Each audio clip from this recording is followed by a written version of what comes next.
Živijo. Prenizko nebo. Nekoč nebo ni bilo tako visoko, kot je danes. Bilo je zelo nizko in to je bilo precej moteče. Drevesa niso mogla rasti visoko, zato so svoje veje širila, kjer so ne našla prostor. Ptice niso mogle leteti, kajti njihova krila so bila premajhna. Tudi ostale živali so bile drugačne. Žirafe niso mogle hoditi po konci, kenguruji niso mogli poskakovati in sloni, ki niso imeli prostora, da bi rasli, so bili majhni kot konji.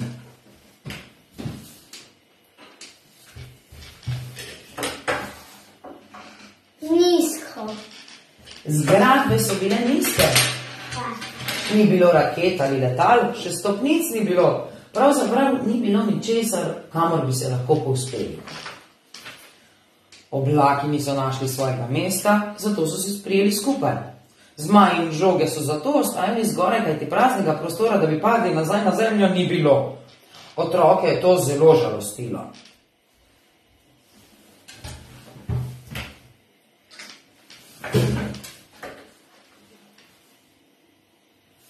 Odrasli so hodili z upognjenimi hrbti, zato so imeli vsi ukrivljeno hrbtenico.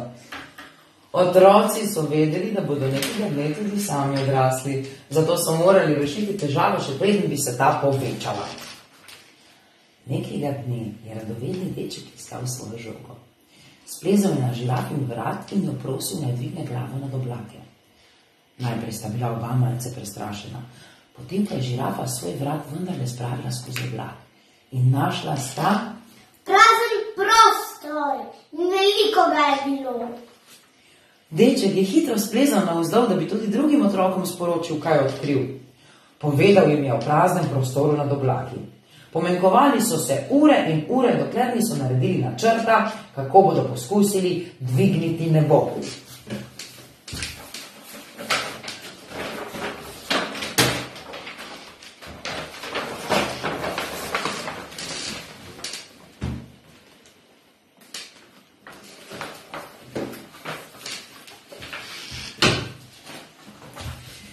Začeli so zbirati palice, najdaljše, kar so jih lahko našli. Ko so jih imeli dovolj, so z njimi potiskali nebo navzgor, znova in znova, a palice niso bile dovolj dolge, zato se nebo ni premaknilo. Odrasli so se jim smejali.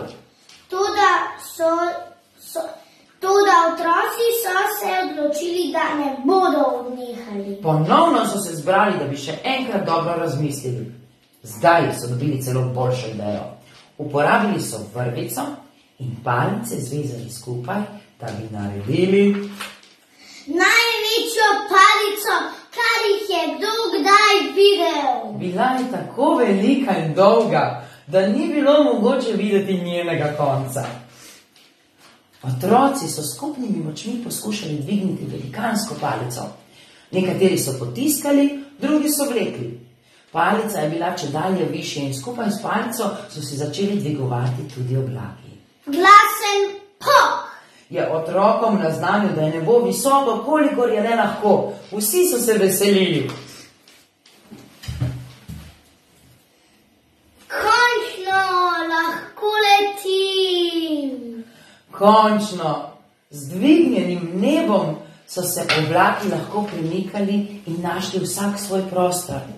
Ptice so lahko letale in drevesa so se svobodno vzpenjala v nebo kot visoki nebotičniki. Žirafe so visoko stegovale svoje vratove, kenguruji so poskakovali od veselja in sloni, ki so imeli zdaj dovolj prostora, so obilno jedli in postali ogromni.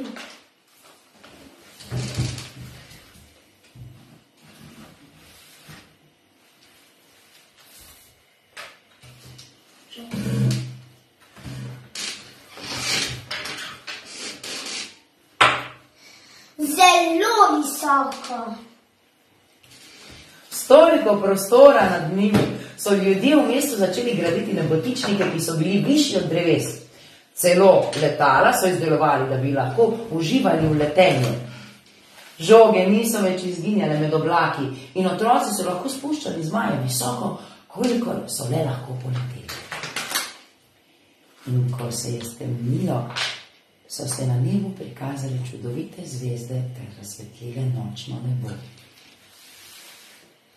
Naslednjič, ko se odpraviš spat, pa le poglej v nebo in se spomni, da je vsaka svetleča zvezda luknjica, ki so jo naredili otroci, ko so s palicami poskušali dvigniti nebo.